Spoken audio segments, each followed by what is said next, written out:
नमस्कार. नमस्कार. खूप छान वाटतंय. काय गावाचं नाव या? कुडेरान. कुडेरान वा, म्हणजे नाव पण छान आहे, कुडेरान. सांगू हां पुढेची फुलं इकडे खूप आहे. हां, सांगितलं मला. मंद सुवास असतो त्याला. वा वा वा, त्या झाडांचं गाव म्हणून कुडेरान. कुडेरान. त्यांची भाजी तर घराचं नाव मृदगंध. हां, सांगितलं मी. पण आम्ही शोधत होतो पार्टी पार्टी काय लाईट काय नव्हती ना म्हणून दिसली नाही. दिसली नाही. ते चुकून मृदुंग शोधत होतो. हे बघ. मी म्हटलं मृदुंग आहे का म्हणून मृदुंग शोधत होतो अगोदर. तर गावाकडून मुंबईला येताना किंवा शहरात येताना कुठलाही माणूस की यांना माहिती असेल की आपण पहाटेची एस टी पकडतो सकाळची, आणि ती शहरात येईपर्यंत सकाळ होते. आपल्याला उठावं लागतं 4ला 5ला ती एस टी येते वगैरे असं असतं. आणि मग जेव्हा त्या एस टीत बसतो आणि प्रवास सुरू होतो शहराकडचा घरचा, तेव्हा सुचलेली मला कविता आहे.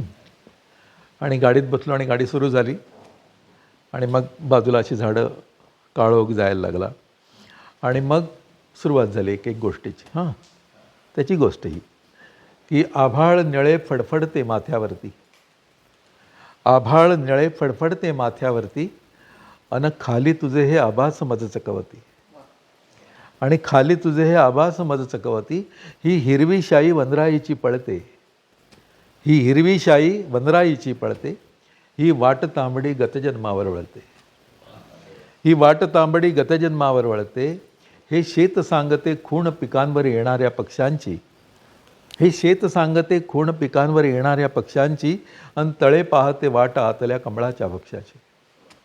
हा शुभ्र बापुडा पिंजण कापूस चंद्रकडानी सजला, हा माळ होऊनी उत्कट पाणी झेलायाला बसला, शेतात लावले दिवे उभ्या कणसांचे, शेतात लावले दिवे उभ्या कणसांचे, वाऱ्यावर हलती मोती चंद्रमण्यांचे, रस्त्यात राहुनी उभी अडवते सकाळ वळणावरी.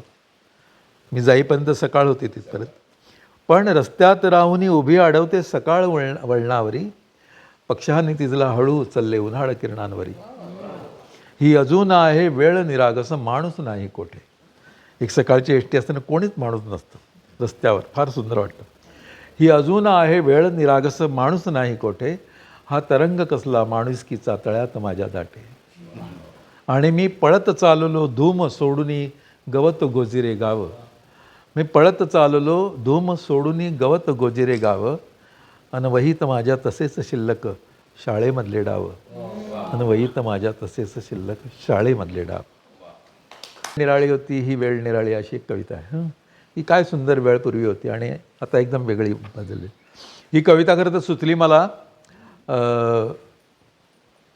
मी बिर्ला कॉलेजमध्ये कार्यक्रम केला होता.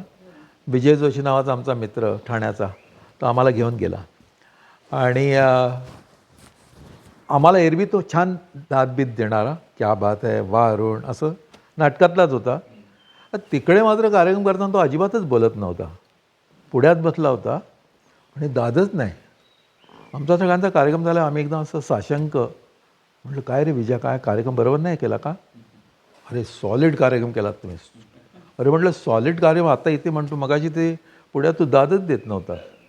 तर त्याने उत्तर काय दिलं माहिती आहे? मी इथे प्राध्यापक असल्यामुळे दाद देऊ शकत नाही. म्हटलं म्हणजे काय कळलं नाही मला. अरे म्हटलं मी दाद दिली असती ना, नेहमी देतो तशी, तर पोरं चिकाळली असती. सर एवढे दाद देतात, मग आपण काय काय असं म्हणून मी जरा शांत राहिलो. मुलांना देऊ दे दाद, काय जी दाद द्यायची ती मुलांना देऊ दे, मी काय त्यांना हे करणार नाही.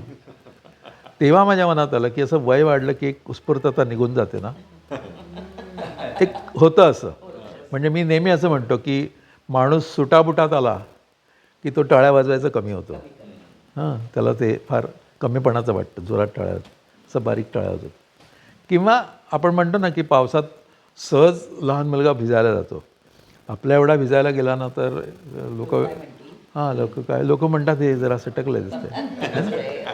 तर ती उत्स्फूर्तता जाण्याची गोष्ट अशी, ती काय गोष्ट अशी आहे, छातीत फुले फुलण्याची, वाऱ्यावर मन झुलण्याची, ती वेळ निराळी होती, ही वेळ निराळी आहे.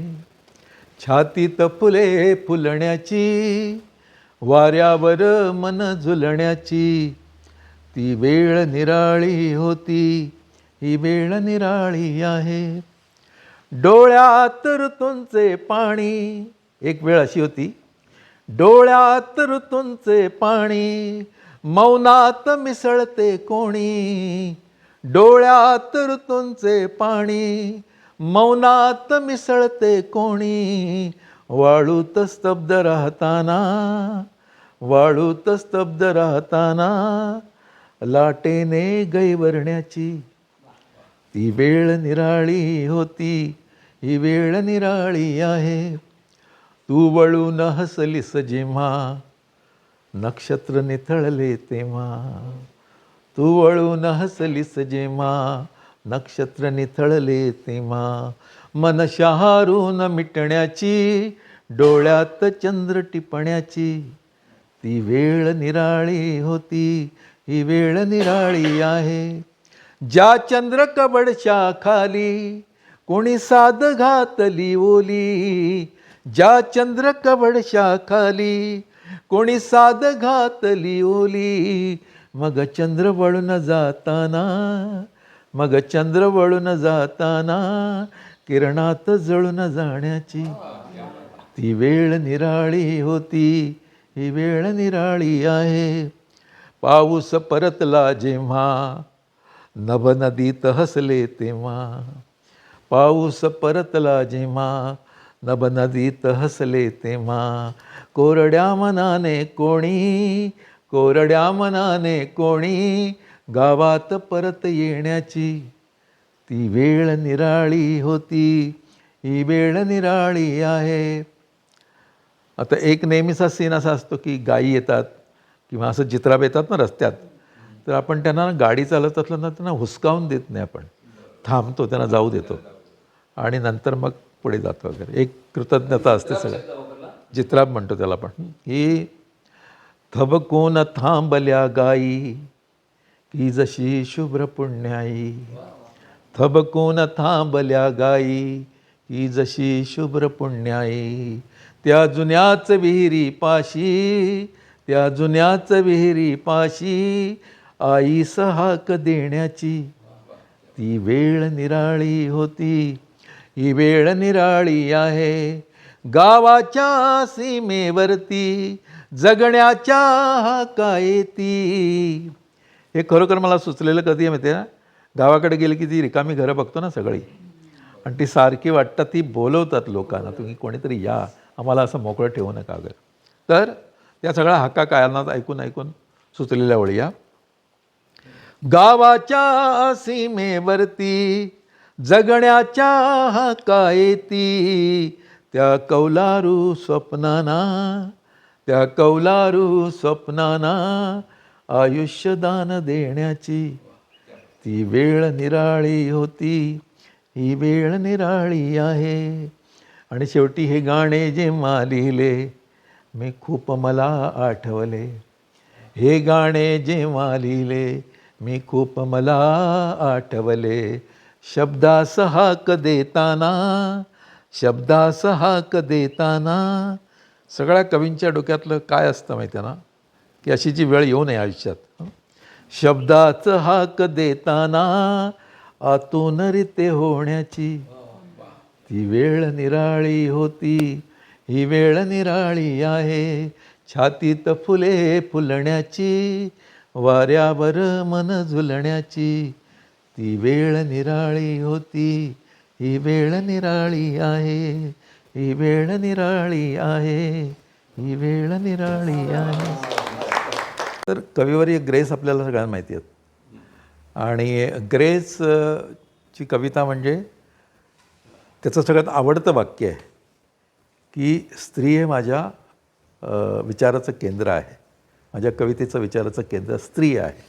मग ती आई असेल, बायको असेल, मुलगी असेल वगैरे, पण त्याला जी काय ऊर्जा मिळते ती त्या स्त्री नावाच्या गोष्टीकडून मिळते. आणि तो खूपच मानतो, म्हणजे असं देवी स्वरूप असतं त्याचं. आणि त्याच्यामुळे तो जेव्हा काही म्हणतो असं स्त्रीविषयी, तेव्हा असं वाटतं की क्या बात आहे, काय म्हणतो. तर त्याची एक कविता आहे, ती आता ऑफकोर्स प्रेयसीची कविता आहे, पण जे काय लिहिलं आहे त्याने ते सगळं ग्रेट आहे. म्हणजे उदाहरणार्थ तुला पाहिले मी. नदीच्या किनारी तुला पाहिले मी. नदीच्या किनारी तुझे केस पाठीवरी मोकळे तुला पाहिले मी. इथे दाट छायांतुनी रंग गळतात या वृक्षमाळेतले सावळे हे तुला पाहिले मी. तर ह्या गाण्याचं इतकं गारुड नंतर होतं आणि फार सुंदर ओळी होती त्या सगळ्या. म्हणजे कविता नावाची गोष्ट पण काय आहे ते पण तो सांगतो त्याच्यातच. मना वेगळी लाट व्यापे मनाला जसा डोंगरी चंद्र हा मावळे. मना वेगळी लाट व्यापे मनाला जसा डोंगरी चंद्र हा मावळे. पुढे का उभी तू तुझे दुःख झरते जसे संचिताचे ऋतू कोवळे तुला पाहिले मी. मग अशा खूप ओळी आहेत त्याच्या. पण हे खूप दिवस ऐकल्यावर माझ्या डोक्यात आलं की आपल्या पण मनात येतं तुला पाहिले मी. पण मी आता जरा कार्यकर्ता वगैरे असल्यामुळे मला ते एकच एक बाई नाही दिसत. मला माझी आई पण दिसते त्याच्यात, माझी बहीण पण दिसते, माझी बायको दिसते, माझी मुलगी दिसते, किंवा काम करणारी कुठली पण बाई असते, ती कष्टकर असते, तीच येते डोळ्यासमोर. तुला पाहिले म्हणजे तीच. त्याच्यामुळे मी लिहिताना मात्र सगळ्या अशा स्त्रिया ज्या आहेत त्या त्याच्यात आल्यात. म्हणजे पहिली आईपासून सुरुवात केली. तुला पाहिले मी फुले वेचताना आणि पाखरांशी जुने बोलताना. तुला पाहिले मी फुले वेचताना. दिवेला विशी तू, हां हे माझी गीत. दिवेला विशी तू दिव्यांच्या तळाशी. प्रत्येक बाई दिव्याच्या खाली दिवा लावते. हे दिवे जनरल लागतात लोक, पण ती दिव्याच्या आत दिवा लावते. दिवेला विशी तू दिव्यांच्या तळाशी आणि झुंबरे आतली शोधताना. तुला पाहिले मी दिवे शोधताना.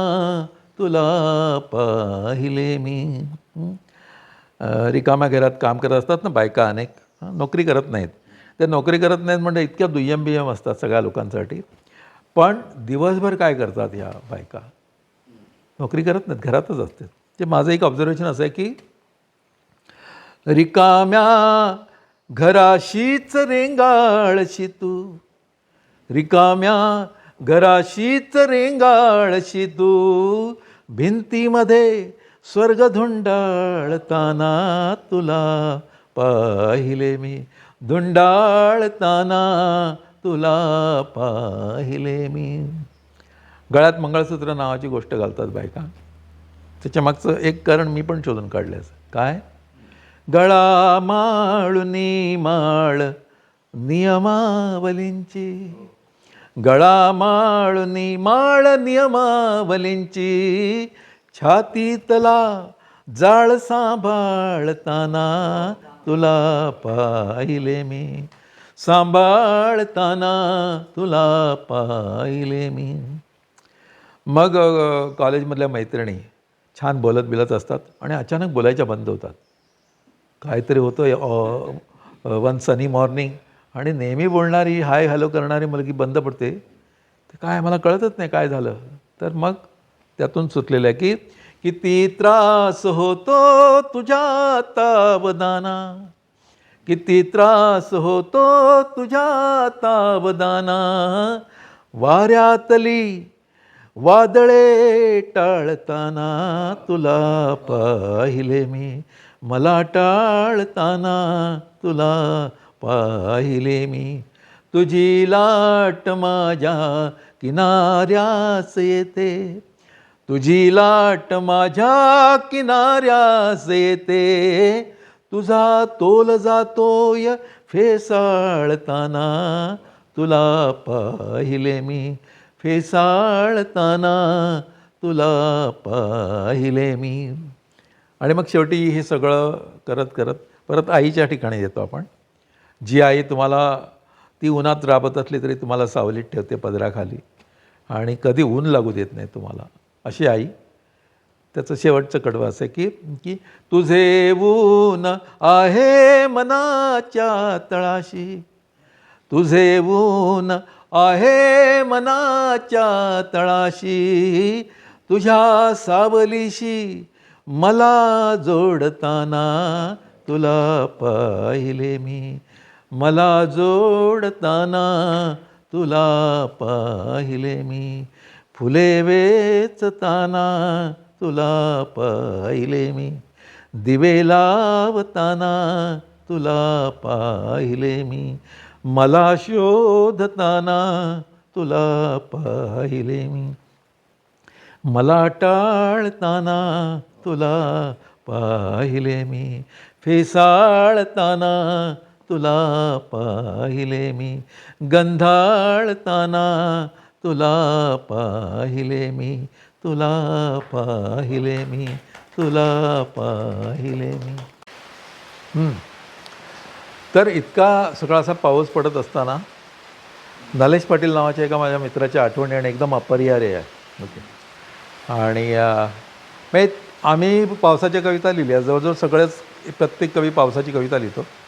पण नलेशच्या पावसाच्या कवितात काय जी गंमत आहे ती अफलातूनच आहे. कारण तो सगळ्या निसर्गाकडे इतका लाईव्हलीनी बघतो. असं त्याला कोणीतरी विचारलं ना की तुम्ही कविता लिहिण्यासाठी काय रेफर करता, कुठली पुस्तकं रेफर करता, तर त्याचं उत्तर इतकं गोड आहे. तो म्हणतो की फुलात जिथं फुलता येतं आणि पाखरात जिथं नाचता येतं ते झाडच माझं पुस्तक आहे, ज्याचं पाननपान वाचता येतं. असं उत्तरच असं देतो. तर त्याचं पाऊस येतो तेव्हाचं त्याचं वर्णन असं आहे, पाऊस कसा येतो. तर तो म्हणतो की पाऊस आला ग आला ग, ऋतू हिरवा मोर झाला ग, किती दिसाने कंठोला झाला ग झाला ग, पाऊस आला ग आला ग, थेंब मातीत मिसळे, पाणी सूर्याला विसळे, मेघ मातीत मिसळे, पाणी सूर्याला विसळे, किती दिसाने धनुष्य रंगीत झाला ग झाला ग. नंतर जगावाऱ्याचा ढगळ, हिरवी नदीचा ओघळ, जगावाऱ्याचा ढगळ, हिरवी नदीचा ओघळ, किती दिसाने डोंगर खुळा झाला ग झाला ग, पाऊस आला ग आला ग, थेंब घुंगरू घुंगरू, पान डमरू डमरू, थेंब घुंगरू घुंगरू, पान डमरू डमरू, किती दिसाने तरु तुंबरू झाला ग झाला ग, पाऊस आला ग आला ग. तर ते त्याची स्टाईलच सगळे वेगळे आहे.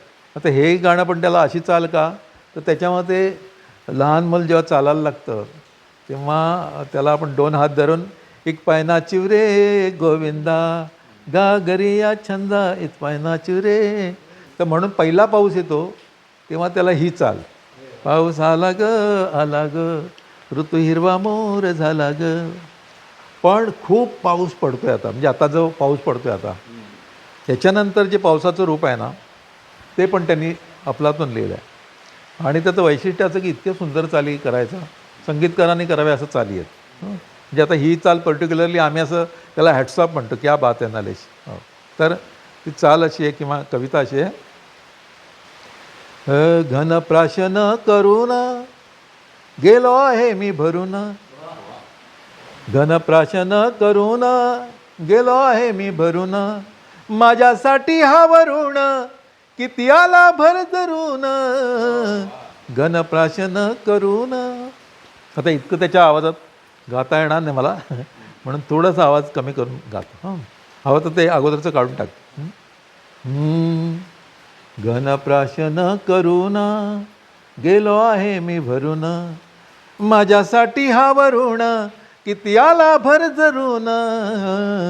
घनप्राशन करून भीर भीर पावसान रिमझिम वलरान, भीर भीर पावसान रिमझिम वलरान, घन घन उसवून घन घन उसवून रिमझिम वलरान.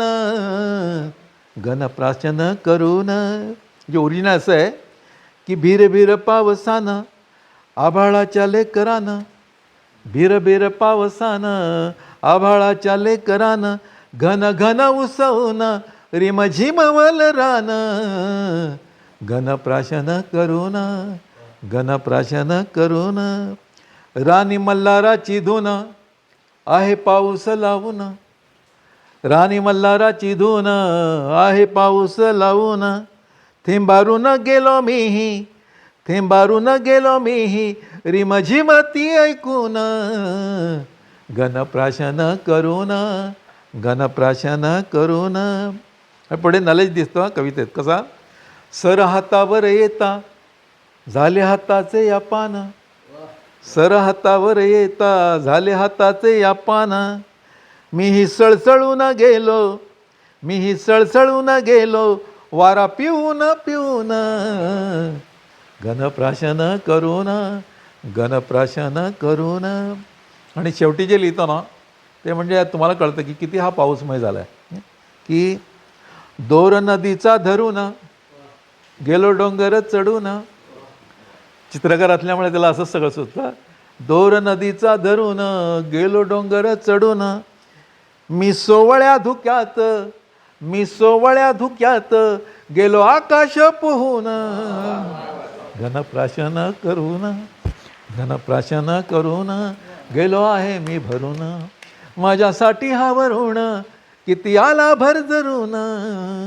घनप्राशन करून घनप्राशन करून. पुन्हा एकदा नलेश पाटील. आणि पावसाकडे कुठल्या पद्धतीनं बघतो नलेश, म्हणजे असा नॉर्मल कवी बघू शकत नाही. एकतर तो चित्रकार हवा आणि असा एकदम हळव्या हृदयाचा हवा, आणि असा खूप रानामध्ये जो मुरला आहे, ज्याची भाषाच रानभाषा आहे असं, तर तो असं लिहितो पावसाचं.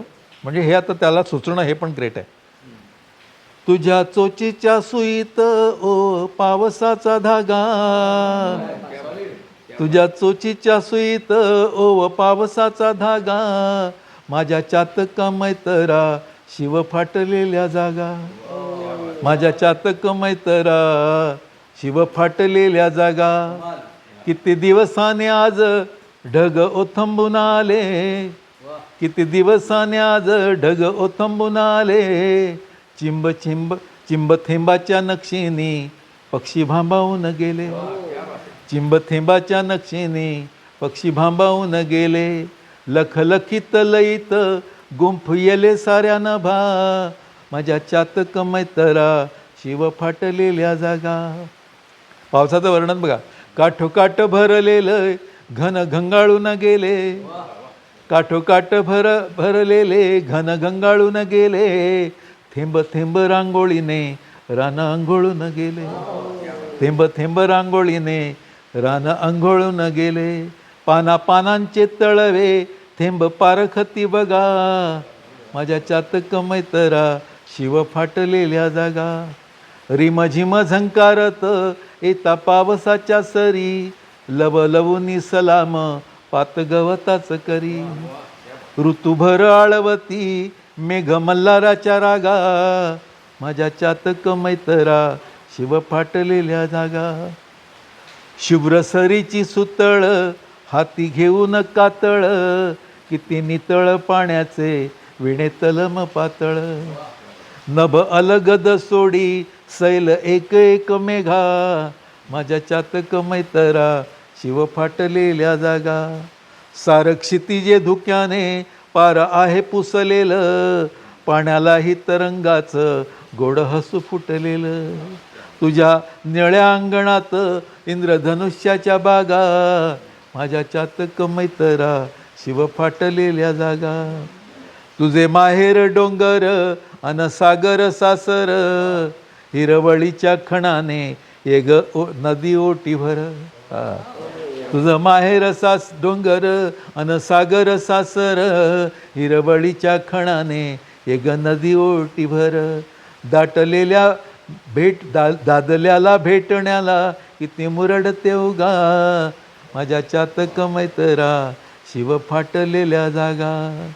तुझ्या चोचीच्या सुईत पावसाचा धागा, माझ्या चातक मैत्रा शिव फाटलेल्या जागा.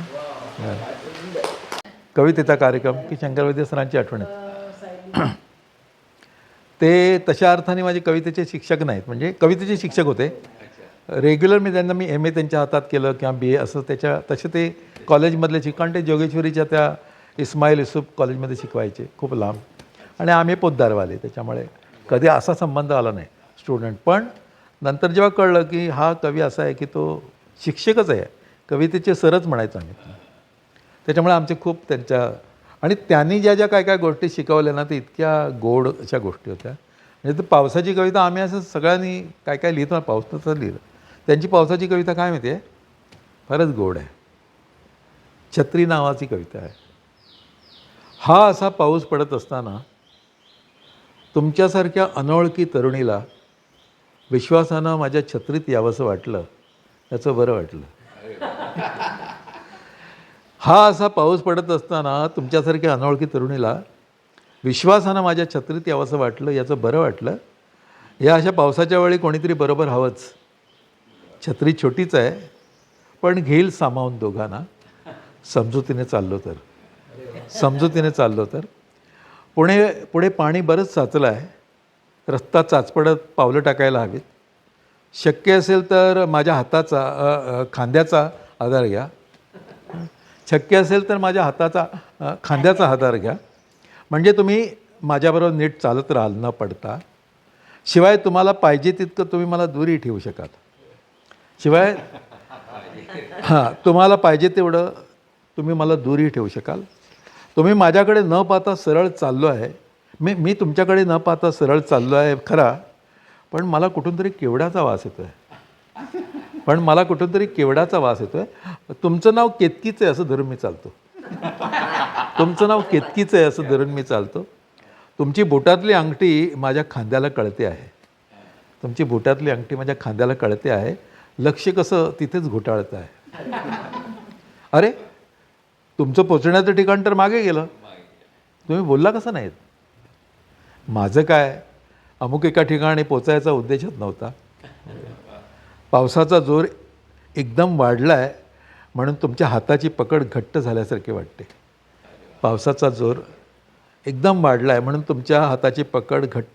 वाटते. पण घाबरू नका, पुढचा रस्ता चांगला आहे. आणि एक पाहिलं का, तुम्ही नीट चालला आहात त्यामुळे छत्री किती मोठी झाल्यासारखी वाटते. हाय लिहितात ना सर. कविता आहे.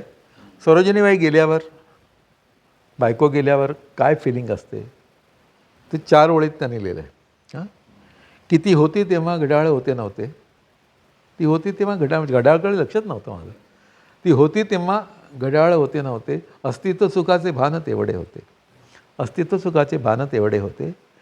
ती अंतरली अन उरलो मी एकाकी. हे तेव्हापासून फिरू लागले काटे. ये जाग अचानक कोणी स्पर्शून गेले. मी उठून बघे तर जगसारे निजलेले. कोणी नव्हते भोवती, अगदी कोणीही नव्हते. चांदणे बिछाण्यावरून सरकले होते. भेटली अचानक कितीतरी वर्षांनी. सौंदर्य तियेचे गेले होते झडूनी. तरी हसली सुंदर स्मरुनी जुने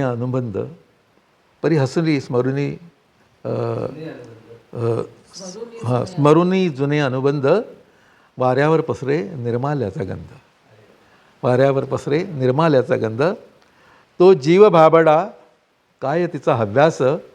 घेऊनी यायची सदा फुलांचे घोस, घेऊनी यायची सदा फुलांचे घोस, मी व्यथित होऊनी म्हटले होते देवा, एकदा तरी दे तिच्या फुलांना वास, एकदा तरी दे तिच्या फुलांना वास.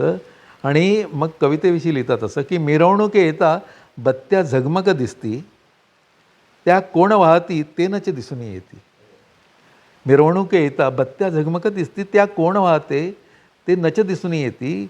दिसतील व्यथा का अंतरातल्या तुझला, दिसतील व्यथा का अंतरातल्या तुझला, ज्या माथ्यावरती कविता मिरवत नेती, ज्या माथ्यावरती कविता मिरवत नेती. म्हणजे कविता इतरांना दिसते, आत काय आहे कुणाला दिसत नाही. कविता कॅरी करणारी काहीतरी वेगळंच असतं. आम्ही नेहमी कविता म्हणताना जे काही कवी आठवतो ना, त्याच्यामध्ये बोरकर असतात. सुरेश भट, बोरकर, नारायण सुर्वे, शंकर वैद्य. पण बोरकरांचं वैशिष्ट्य आहे की ते छान गाऊन कविता म्हणतात. आणि बोरकरांचं आम्हा लोकांना, कवी लोकांना काय गारुड आहे माहिती ना, बोरकर दिसायला पण फार सुंदर होते. ते कविता म्हणताना त्यांचे असे पांढरे केस पाठीमागे रुळलेले आणि ते लांब असे केस आणि असं अनुनासिक छान गोव्याच्या स्टाईलमध्ये म्हणायचे. आणि ऐकायला साक्षात पु ल देशपांडे, कुमार गंधर्व अशी माणसं असायची बोरकरांना ऐकायला. म्हणजे श्रीमंतच सगळं प्रकरण, ऐकायलाच श्रीमंत लोक आहे ना. तर त्यांची स्टाईल नेहमी अशी नाकात कविता म्हणायची असायची ना. ते असं सरीवर सरी आल्या ग सचैल गोपी नाल्या ग, सरीवर सरी आल्या ग सचैल गोपी नाल्या ग, गोपी झाल्या भिजून चिंब, थरथर कापती निंब कदंब, तना मनातून टाळ मृदंग, पाने पिटती टाळ्या ग, सरीवर सरी आल्या ग, सरीवर सरी आल्या ग सचैल गोपी झाल्या ग. तर त्या स्टाईलमध्ये मग नंतर मी म्हणतो की त्यांची गोव्याची जी कविता आहे कोंकणी भाषेतली, ती पण ऐकायला मजा येते. त्याचा अर्थ फार आपल्याला कळत नाही किंवा कळतो सुद्धा, कारण प्रेमकविता आहे ती. पण इतकी गोड कविता ते म्हणतात ना त्यांच्या स्टाईलमध्ये. त्या दिसावडा कडेन गडद तिंसना, मंद मंद वाजत आयले तुझे गोपायजना, त्या दिसा वडा कडेन गडद तिंसना, मंद मंद वाजत आयले तुझे गोपायजना, मौन पडले सगळ्या राना, मौन पडले सगळ्या राना, शिरशिरून थांबली पाना, मौन पडले सगळ्या राना, शिरशिरून थांबली पाना, कवळी जाग आयली तना, झेमता झेमताना, मंद मंद वाजत आयली तुझी गोपैंजना, थेंबुल्यान वाजली घाट, दाटलो न्हयचो कंठ काठ, पैसुल्यान वाजली घाट, दाटलो न्हयचो कंठ काठ, सावळ्यांनी घमघमाट, सटलो त्या खिणा,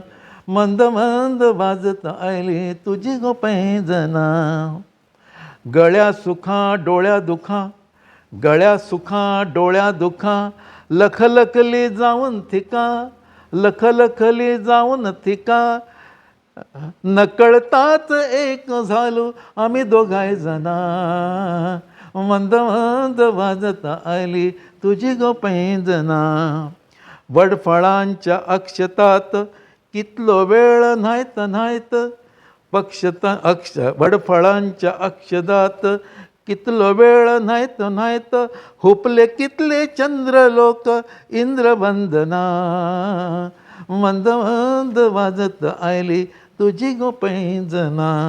शेवटी असं त्यातले काय नुल्ले आज, त्यातले काय नुल्ले आज, सगळ्या जिना आयल्या सांज, त्यातले काय नुल्ले आज, सगळ्या जिणे आयला सांज, तरी अकस्मात तुझी वाजली पैंजना, मंद मंद वाजत आयली तुझी गोपैंजना, कांसुलाने भोवती भोवर आगार दाट फुलाचा वर, कांसुल्यानी भोवती भोवर अंगार दाट फुलाचा वर, पट्टी केलना सपना तीच घट्टी जागरणा, मंद मंद वाजत आयली तुझी गोपैंजना त्या दिसावडा कडेना गडद तिंचना मंद मंद वाजत आयली तुझी गोपैंजना मंद मंद वाजत आयली तुझी गोपैंजना.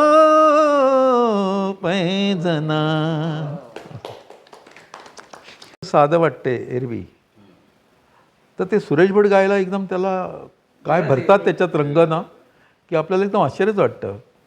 म्हणजे आम्ही नेहमी उदाहरण देतो असं की इतकेच मला जाताना सरणावर कळले होते, मरणाने केली सुटका जगण्याने चढले होते.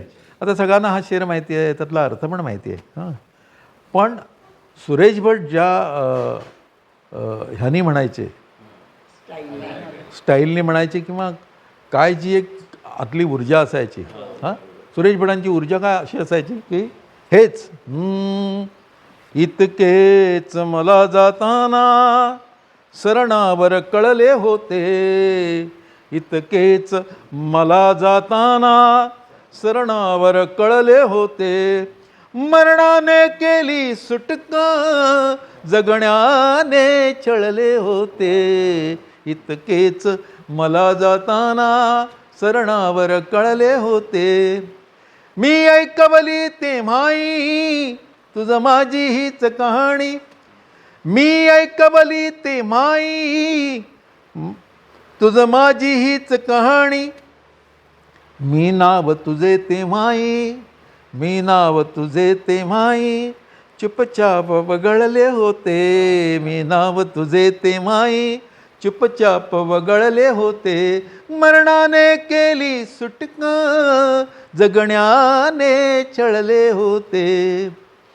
आणि सगळ्या कवींना अभिमान वाटावा अशी एक ओळ त्यांनी लिहिली आहे की मी एकटाच त्या रात्री आशेने तेवत होतो, मी एकटाच त्या रात्री आशेने तेवत होतो, मी भिजलो तेव्हा सारे, मी भिजलो तेव्हा सारे आकाश उजळले होते, मी भिजलो तेव्हा सारे आकाश उजळले होते, मरणाने केली सुटका जगण्याने छळले होते, इतकेच मला जाताना सरणावर कळले होते, सरणावर कळले होते, सरणावर कळले होते.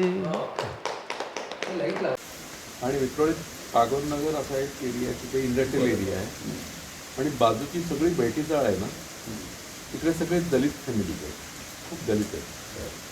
म्हणजे ते काय सगळ्या त्यांच्या ज्या संस्था असतात संघटना वगैरे त्या सगळ्या त्यांचे बोर्ड बीट लागलेले आहेत. तर तिकडे ते वातावरण खूप आंबेडकरी वातावरण होतं. फक्त आम्हाला ते कानावर यायचं, त्यावेळी माझा काही तसा संबंध नाही यायचा.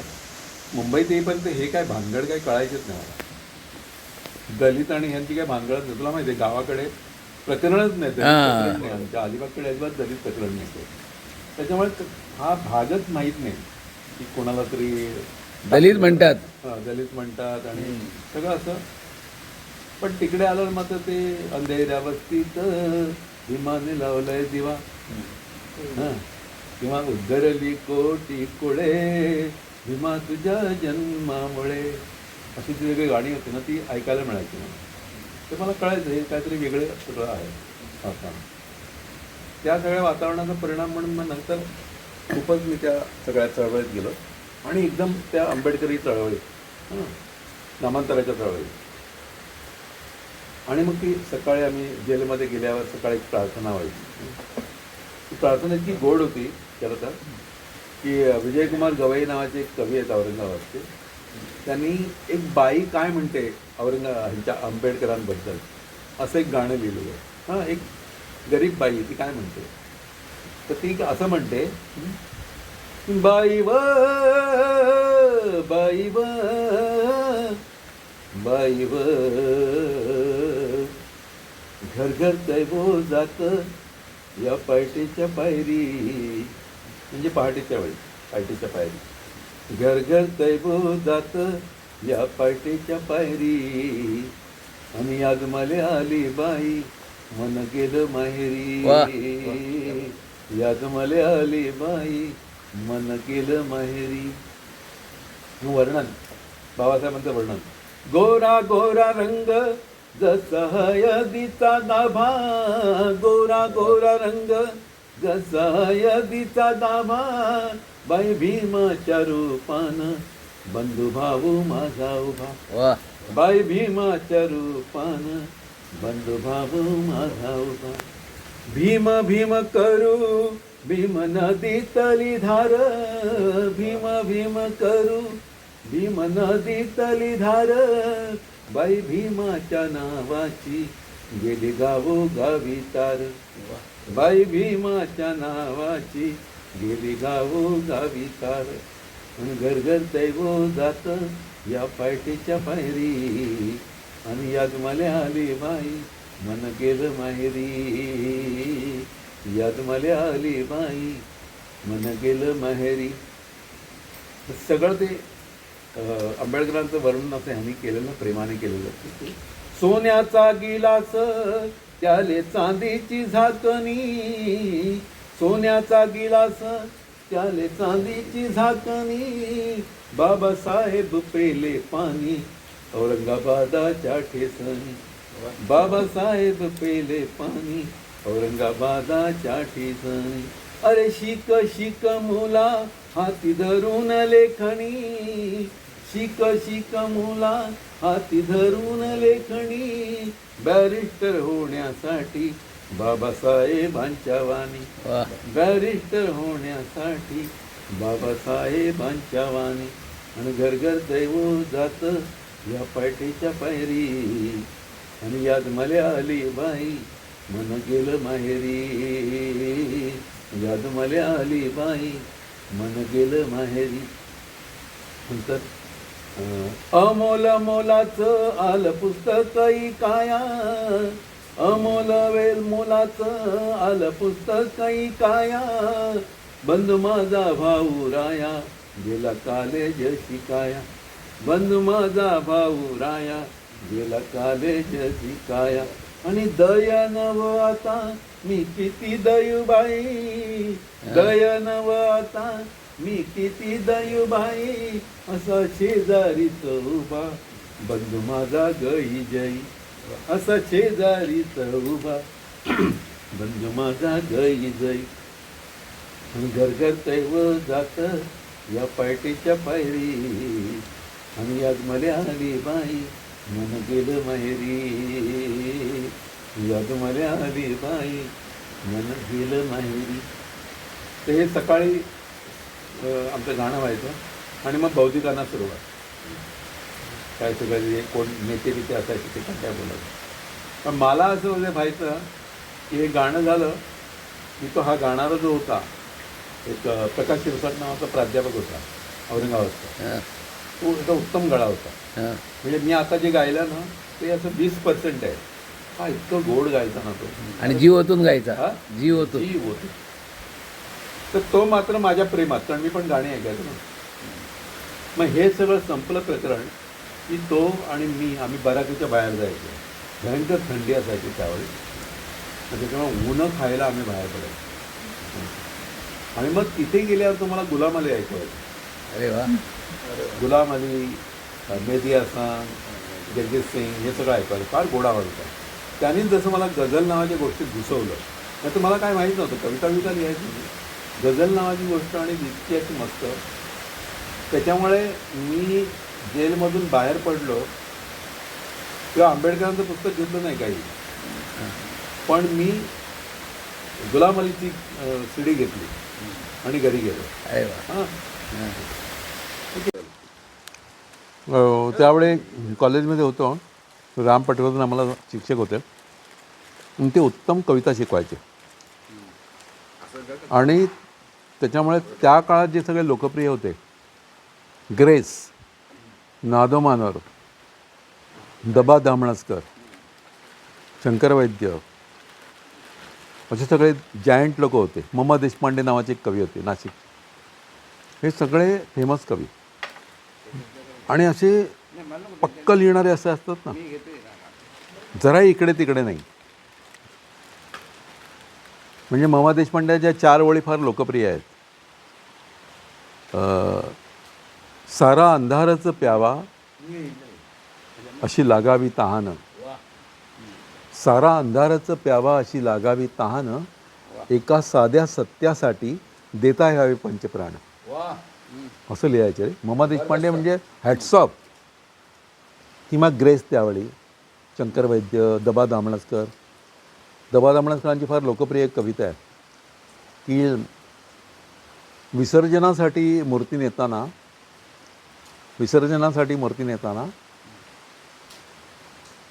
माझा तरुण असलेला मुलगा पुढे झाला आणि म्हणाला, द्या इकडे.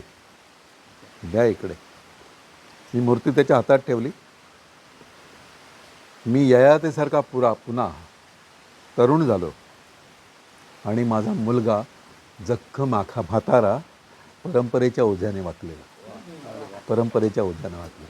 काय सुंदर ना. गणपती विसर्जनाने मूर्ती नेताना नुसत्या मुलांनी मूर्ती घेतली आणि तो म्हातारा झाला ताबडतोब आणि मी तरुण झालो परत. काय अप्रतिम लिहायचे ते. किंवा त्यांची एक कविता मला इतकी आवडते, गोड काय लिहायची गोड ते. काय माहिती आहे की झाडांवर असलेली फुलं बघून, हलणारी फुलं बघून तुला कानातले डूल घालायचे वाटले ना. काय लिहायचे रे, अप्रतिम. तर ते सगळं असं ते काळ होता तो. आणि अचानक हे सगळं लाट आली. मग गझलची लाट आली, गझल लिहा. आणि पहिली जी गझल लिहिली ती गझल गुलाम अलीच्या प्रवाहात लिहिली. गुलाम अली म्हणजे इतकी मी पारायण केली ना गुलाम अलीची त्या काळात की मला आई एकदा कंटाळून म्हटली होती की तू त्याच्याकडे जाऊन राहा, काय त्याची झाडू बिडू मार हवं तर तुला सकाळपासून ऐकायला मिळेल. कारण सकाळी 6 वाजता मी गुलाम अली ऑन करायचो.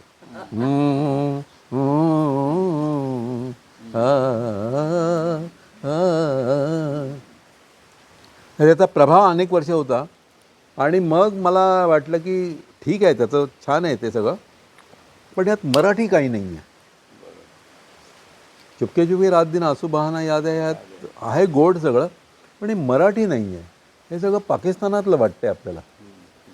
तर म्हणते हे सगळं प्रेमाचं सगळं वगैरे आहे, ह्यात आपलं काही नाही आहे. तर आपलं पण गाव होतं, आपली पण शाळा होती, आपली पण प्रेयसी होती, आपलं पण आकाश होतं, हे कुठे आहे ह्याच्यात.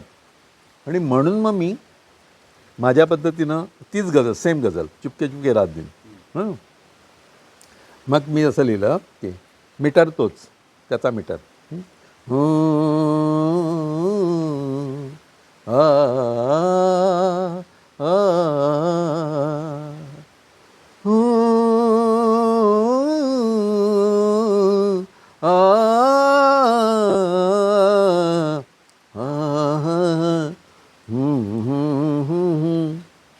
तुम्हाला चुपके चुपके रात दिन माहीत असलं तर हे ताबडतोब कळेल.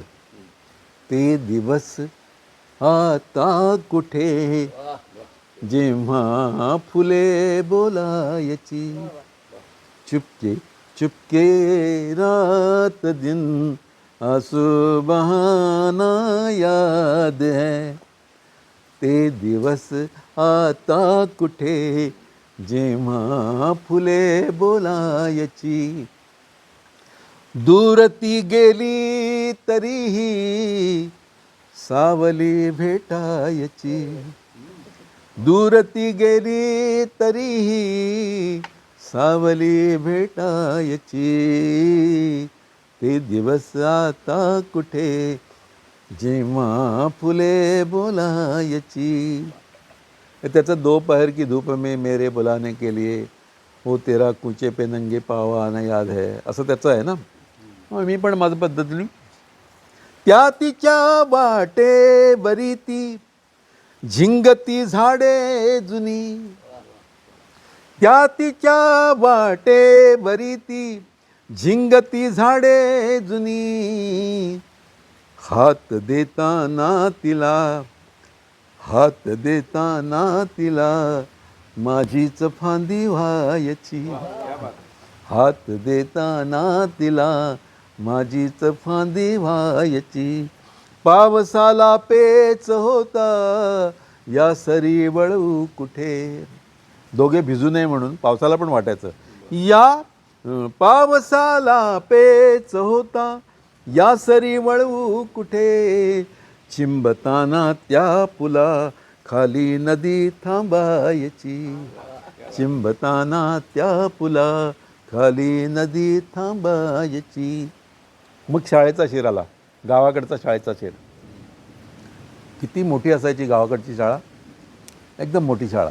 हां, म्हणजे मनातली शाळा. एक छोटी शाळा असायची, सी आकाराची एक शाळा असायची ना गावागाड्याची, तर ती आवडायची. पण त्याच्यापेक्षा मोठी शाळा मनातली होती की वरनिळी कवले नभाची डोंगराची भिंत ती.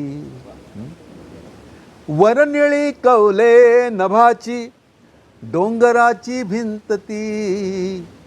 ते नदी काठी भटकणे, ते नदी काठी भटकणे हीच शाळा व्हायची. ते नदी काठी भटकणे हीच शाळा व्हायची. मग कार्यकर्ता म्हणून काय झालं आयुष्याचं की कैक वाटा चाललो पण विसरलो पोचायचे. कैक वाटा चाललो पण विसरलो पोचायचे. नेमक्या वळणातुनी पावले परतायची. नेमक्या वळणातुनी पावले परतायची. एक आजीच्या आठवणीचा शेर आहे. अशी जीर्ण पत्र किंवा कागद बघितले ना की ज्या आजीचा सुरकुतलेला हात आठवतो मला. मी काय म्हणतो की जीर्ण या पत्रातुनी मी चाळतो मजला असे. सगळी का जुनी कागद घेऊन जीर्ण या पत्रातुनी मी चाळतो मजला असे. ती जशी हलक्या हाताने, ती जशी हलक्या हाताने भाकरी परतायची. ती जशी हलक्या हाताने भाकरी परतायची. यातला फार गोड शेर आहे की किती इनोसंट असतं गाव, किती इनोसंट. की गवत ही भोळे असे की साप खेळू द्यायचे. सापाला पण गवत नाही म्हणत नाही.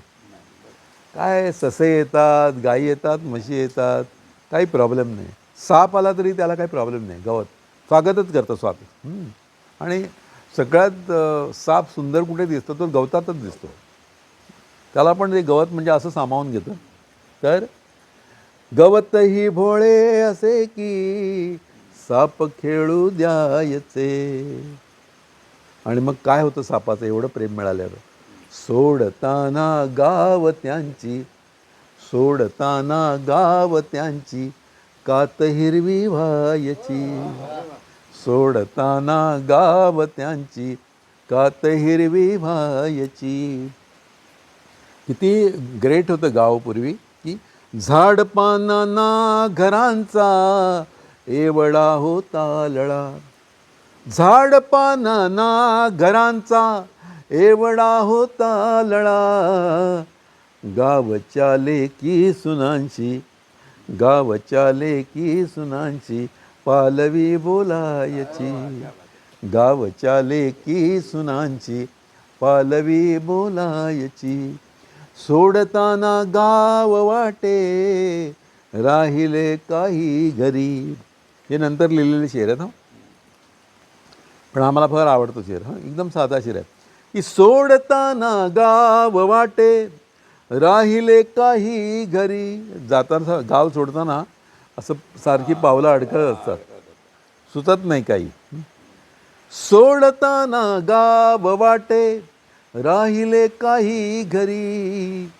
तेच सांगाया जणू, तेच सांगाया जणू दारात मांजर यायची.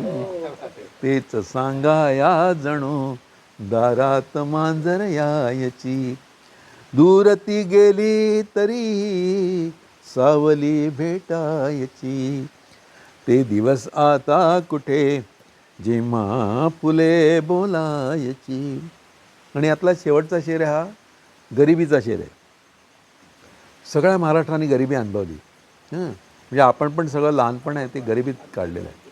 हे आता तुमच्या सगळ्यांच्या स्टोऱ्यामधून कळलं की कसे कुठे कुठे राहत होतो, कसे आपण गरिबीत ते सगळं केलं ना. आणि सगळ्यात गंमत म्हणजे त्या गरिबीचं कधी दुःख नाही झालं आपल्याला. त्या गरिबीत आपण आनंद सगळा मानायचा. काय नसायचं. म्हणजे मला आठवतं सेकंड हँड पुस्तकं, मोठ्या भावाचे कपडे, मोठ्या भावाची चप्पल, मोठ्या भावाची छत्री. हां, मी ते कॉलेजमध्ये गेलो तरी सेकंड हँड पुस्तकं अजून सगळं शिकलो 4ही वर्ष. हां, पहिलं पान कधीच नसायचं पुस्तकाचं, 2-3 पानं गेलेली असं ते असायचं. तर पण त्या सगळ्या ह्याच्यात गंमत होती, म्हणजे त्याच्यात पण श्रीमंती होती. म्हणजे मी नेहमी असं म्हणतो की आपली मुलं ही लाख रुपये फी भरून जातात नव्या शाळेमध्ये वगैरे, पण त्यांना शिक्षकांबद्दल एवढा आदर किंवा असं प्रेम नाही. आपल्याला अजून जुना शिक्षक भेटला की पायाला हात लावा असं वाटतं. असं एक भयंकर ग्रेट काहीतरी होतं आपल्या काळात, शाळेच्या विषयीचं आकर्षण, सरांच्या विषयीचं आकर्षण. तर म्हणजे थोडक्यात काय की काही नव्हतं आपल्याकडे, पण श्रीमंती होती, मनाची श्रीमंती होती. आणि मी नेहमी म्हणतो की गरिबी अशी होती की त्या गरिबीचं दुःखच व्हायचं नाही, पण आपण थोडे गरीब तर बाजूचा आणखीन गरीब असं असायचं ना. माझ्याकडे काय पाठ्यपुस्तक नाही तर त्याच्याकडे दप्तर नाही, असं सगळं असायचं. त्याच्यामुळे गरिबीचा कधी असा विचार नाही, उलट श्रीमंतीच वाटायची सगळं. तर ती श्रीमंती काय होती, कशामुळे इतकं श्रीमंत वाटायचं, तो शेर असा आहे की फाटके होते खिसे अन नोटही नव्हती खरी. फाटके होते खिसे अन नोटही नव्हती खरी. फाटके होते खिसे अन नोटही नव्हती खरी. पण काय असायचं, पण उगवत्या चांदण्यावर, पण उगवत्या चांदण्यावर मालकी वाटायची. पण उगवत्या चांदण्यावर मालकी वाटायची. दूर ती गेली तरी सावली भेटायची. ते दिवस आता कुठे, जेव्हा फुले बोलायची, जेव्हा फुले बोलायची, जेव्हा फुले बोलायची. आणि कोकणामध्ये जे जे गेलेत त्यांना पांदण नावाची गोष्ट माहिती आहे. कोकणात त्याला पांदी म्हणतात, पांदी, पण त्याला पांदण असं नाव आहे. आणि पांदण म्हणजे काय, तर अशी एक जमीन असते, असं झाडांनी आच्छादलेली जमीन, की ज्याच्या खालून असा एक रस्ता असतो झाडातून, तर तो शॉर्टकट असतो. तुम्ही मेन रोडने गेलात तर समजा 10 मिनटं लागणार असेल घरात पोचायला, ते पान्नीतून गेलात तर तुम्ही 7 मिनटात पोचता. हां, पान्नीनभट. पण ह्या पान्नीमध्ये संध्याकाळच्या वेळात खासच लोक जातात. तर त्यांच्यावरची ही कविता आहे, प्रेमाची कविता आहे, आणि खास मालवणी भाषेत आहे. तर ही कविता अशी आहे की पान्नीन भेटलंस अंगात खेटलंस, पान्नीन भेटलंस अंगात खेटलंस काळोख किनाट, हातात हात धरलंस अकस्मात झालं झिंझिनाट. पान्नीन भेटलंस अंगात खेटलंस काळोख किनाट, हातात हात धरलंस अकस्मात झालं झिंझिनाट. पतेरो साळसाळ पायाबुडी, पतेरो म्हणजे पाचोळा, पतेरो साळसाळ पायाबुडी, फुरसा मारीत होता मनात उडी. चलता चलता तू कुजबुजलंस हीच माझ्या घराची जवळची वाट, हातात हात धरलंस अकस्मात झालं झिंझिनाट. काय बोलत होतो नि खै चालत होतो कुणास ठाऊक, काय बोलत होतो नि खै चालत होतो कुणास ठाऊक. तुझ्या वाटेर पिकल्या आंब्या फणसांचं नुसतं घमघमाट, हातात हात धरलंस अकस्मात झालं झिंझिनाट. लांबसून बॅटरी येऊ लागली जवळ, लांबसून बॅटरी येऊ लागली जवळ. ती कोकणामध्ये काही लोकांना बॅटरी घेऊन फार सवय आहे, म्हणजे स्वतः जाता नाही आलं तरी संशोधन करायला जातात. लांबसून बॅटरी येऊ लागली जवळ, तू मला खासकन वडलंस, माझा काळीज धाडधाड धाडधाड, तुझा मात्र धाडच बनाट, तुझा मात्र धाडच बनाट. हातात हात धरलंस अकस्मात झालं झिंझिनाट. शेवटी कवी असं म्हणतो की तुझ्या मागसून खूप जणं भेटली, अंगात खेटली पण नाही पटली. तुझ्या मागसून खूप जणं भेटली, अंगात खेटली पण नाही पटली. माझ्या कानात तुझ्या काकणांचं तो पहिलं वैलो किनकिनाट, माझ्या कानात तुझ्या काकणांचं तो पहिलं वैलो किनकिनाट. हातात हात धरलंस अकस्मात झालं झिंझिनाट. पान्नीन भेटलंस अंगात खेटलंस काळोख किनाट, हातात हात धरलं सकस्मात झालं चिंचिनाट झालं चिंचिनाट. तर अशी ती केळुसकरांची कविता. तर नेहमी मी म्हणतो की केळुसकरांची कविता मी अनेक ठिकाणी म्हटली हां, आणि केळुसकरांच्या कवितेला ही दाद देतात. पण मी म्हटलं की मला जास्त दाद द्यायला पाहिजे तुम्ही. याचं कारण केळुसकर जेव्हा कविता म्हणतात तेव्हा ते झालं झिंझिनाट म्हणताना पहिलं तो टेबलावरचा तांब्या आहे ना तो पाडतात. झालं झिंझिनाट ते पाडतात. कवी संमेलन वगैरे असलं तर 3-4 कवींना पाडतात बाजूला. त्या मानाने मी असं शांतपणे म्हणतो. पण या कवितेची खुमारी अशी आहे की ही पाडगावकरांना पण खूप आवडायची कविता, मालवणीत आहे म्हणून. आणि प्रेमाचं अगदी निखळ रूप आहे ना हे. म्हणजे याच्यात काही असं वल्गर काही नाही. तो जे म्हणतो सगळं प्रेमाने ते असं इतकं ओपन किंवा हे आहे की हे केळुसकर जेवढ्यांना म्हटलेत ही कविता मराठीमध्ये त्याच्या 10 पट मी जास्त म्हटली कविता आहे. ते पण मान्य करतात आणि ते हे ताबडतोब सांगतात की याची रॉयल्टी अरुणने दिली नाही मला. पण काही ज्या कविता असतात ना कार्यक्रम असा उचलून नेणाऱ्या, त्याच्यामध्ये ही कविता आहे की तुम्हाला असं एकदम शांत शांत वाटत असतं, जरा बोरिंग वाटत असतं, तेव्हा ही कविता काढायची की ताबडतोब त्याच्यात. तशी पाडगावकरांची एक कविता आहे. पाडगावकरांची कविता अशी आहे की एक होता पाववाला तो माझ्या गाववाला, एक होता पाववाला तो माझ्या गाववाला, ही जी बाई विकते भाजी ती माझ्या मित्राची आजी, ही जी बाई विकते भाजी ती माझ्या मित्राची आजी, आणि समोर जी दिसते सुंदर बाई ती अजूनपर्यंत माझी कुणीच नाही. तर हा जो सगळा वात्रटपणा आहे ना मराठीतला, तो अनेकदा लोकांना माहीत नसतो की इतकं सुंदर आहे. फार आता निर्मळ आहे ना हे, याच्यात काहीच असं वल्गर काही नाही आहे.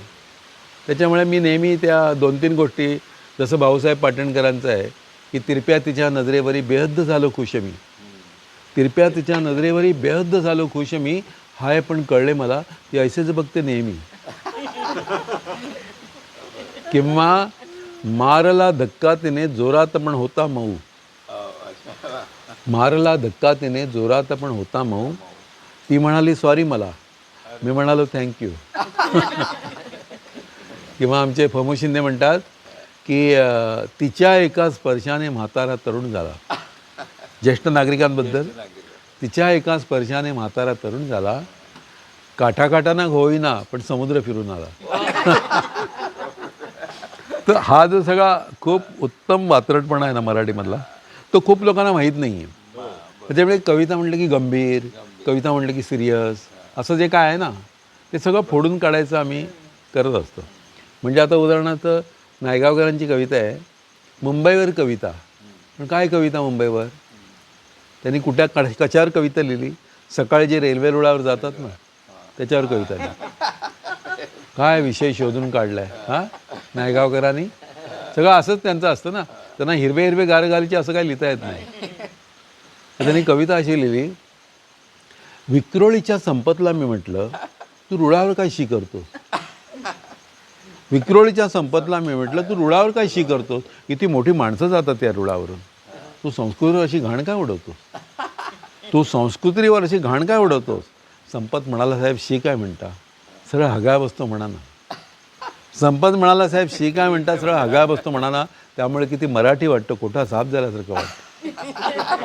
त्यामुळे किती मराठी वाटतं, कोठा साफ झाल्यासारखं वाटतं. मी संपतला म्हटलं अरे दादरसारख्या ठिकाणी किती छान सुलभ शौचालय झाली, तिकडे जावे, सुसंस्कृत माणसासारखे राहावे.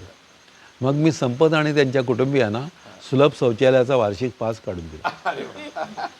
सुलभ शौचालयाचा वार्षिक पास काढून दिला. आता संपत आणि त्यांचे कुटुंबीय गाडीने दादरला जातात.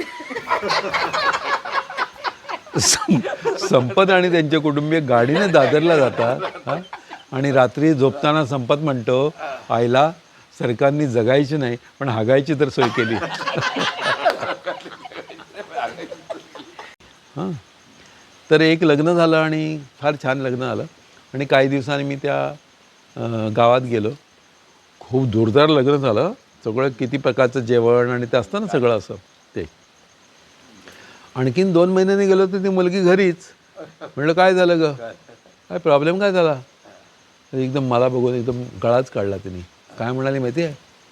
देवादारी झाला कशाचा गुन्हा ग, देवादारी झाला कशाचा गुन्हा ग, मी नवीन नवरी नवरा माझा जुना ग. तर हे जे सगळं आहे ना, हे सगळं त्या नवीन कवितेमध्ये येतं. तुम्ही तुमचा हा मोबाईल का बंद केला? लाईट बंद केली का? नाही, असू दे, येऊ दे ना. अहो ते दिसतच नाही आता. मी समजा दिसलो नाही तर काय फायदा. मालवणी भाषा गोड आहे. गोड आहे एकदम, खरंच गोड. खूप त्याच्या कविता आहेत, मला त्या सगळ्या आठवत नाहीत त्या. झिंजिनाट सॉलिड आहे. झिंजिनाट गेट पूर्ण कवितेमध्ये झिंजिनाट एक solid आहे. आणि ते एक हां एक शेवटची कविता म्हणून थांबूया आपण. हां, कारण कदाचित आता उद्या बघायला किती बघायला मिळेल. तर मराठवाड्यात मी गेलो होतो. तर मराठवाड्यामध्ये एक ग्रस्त असे बसले होते फार दुःखी होऊन शेतावर. म्हटलं काय हो काका, काय एवढं चेहरा का पाडलाय तुमचा? एवढं शेत तुमचं, यावर्षी पाऊस चांगला झाला, शेत चांगलं आहे, तुमची दोन्ही मुलं इंजिनियर झालीत, त्यांच्या बायका प्राध्यापिका, 4-4 पगार येतात तुमचं, एवढा मोठा बंगला बांधला आहे तुम्ही शेतामध्ये, आणि आता काय सर दुःखी चेहरा करून बसलं, काय प्रॉब्लेम काय? म्हटलं हे नाही, हे सगळं ठीक आहे, माझी ट्रॅजेडी SSCला असताना झाली. म्हटलं SSCला असताना झाली म्हणजे जवळजवळ आता त्याला 50-60 वर्ष झाली ना, अजून तुमच्या मनात आहे ती प्रॉब्लेम ट्रॅजेडी? म्हटलं आहे, ती ट्रॅजेडीच अशी होती की मी विसरू शकत नाही. म्हटलं काय होती ट्रॅजेडी? म्हटलं ऐक. आणि त्यांनी मला आपण शाळेतल्या कविता कशा म्हणतो तशी म्हणून दाखवली. SSCला बसलो होतो प्रथम परीक्षेस, पेपर सोडव नीट गाढवा घरचा आदेश, पेपर पहिला घंटा पहिली क्षण सुक्याचा, पण माझ्या पुढती नंबर होता शुभदा जोशीचा, केसाला मग हिसका देऊन सहजच सवयीने लिहू लागली शुभदा पेपर पानावर पाने. नॉर्मली जोशी नावाची माणसं आहेत ना, ती पेपर यायच्या आतच लिहायला घेतात. लिहू लागली शुभदा पेपर पानावर पाने, आणि मऊ रेशमी सुंदर मोहक केसांचा भार, येऊन पडली सुंदर वेणी माझ्या बाकावर. 3 तास एकचित्त मी हो तिच्या शेपट्यात, 3 तास एकचित्त मी हो तिच्या शेपट्यात, आणि एकही ओळ लिहिली नाही पुऱ्या पेपरात. शेवटची ती घंटा होता आलो भानावर, आणि कळले आता जगणे आपले गावी खेड्यावर. तिकडेच निकाल लागला त्यांचा. केसाने त्या गळा कापला अलगदची माझा, केसाने त्या गळा कापला अलगदची माझा, आणि पिळीत बैलांच्या शेपट्या बसतो हा राजा. एक शेपटा काय पाहिला आणि बैलांच्या शेपट्या आल्या आयुष्यात. पिळीत बैलांच्या शेपट्या बसतो हा राजा. पण ही ट्रॅजेडी काय मोठी ट्रॅजेडी नाही, याच्यापेक्षा मोठी ट्रॅजेडी काय माझ्या आयुष्यातली, की शेतावरती मोटेवरती माझी उपजीविका, शेतावरती मोटेवरती माझी उपजीविका, शिक्षणास पारखा आज मी शुभदा प्राध्यापिका. मी इकडे शेतात राहिलो आणि ती प्राध्यापिका झाली तिकडे. तर मला हल्ली नेहमी कुठलीही प्राध्यापिका छान केसांची बाई बघितली ना, मला उगाच असं मनात येतं, हिने कोणाला तरी शेतात पाठवलं वाटतं. तर त्या मंगळवेढ्याचे एक कवी आहेत, त्यांची कविता आहे. मंगळवेढ्याचे एक ॲडव्होकेट कवी आहेत, रत्नपारखी म्हणून, त्यांची कविता आहे. पण ही मी सतत म्हणतो लोकांना की असं लाईट जे असतं वेन, हां म्हणजे कविता म्हणजे एकदम गंभीर, आरती प्रभू कविता म्हणजे गंभीर म्हणजे ग्रेस, असं नको. तर हे पण सगळं आहे मराठीमध्ये, मजेशीर आहे सगळं. तेव्हा त्याला या निमित्तानं या सगळ्या कविता म्हणायला मिळाल्या, याचा एक आनंद व्यक्त करतो मी. आणि थांबूया आता, लाईट कधी येईल? मला वाटतं रात्री आपल्याला झोप लागली लाईट येईल असं. हां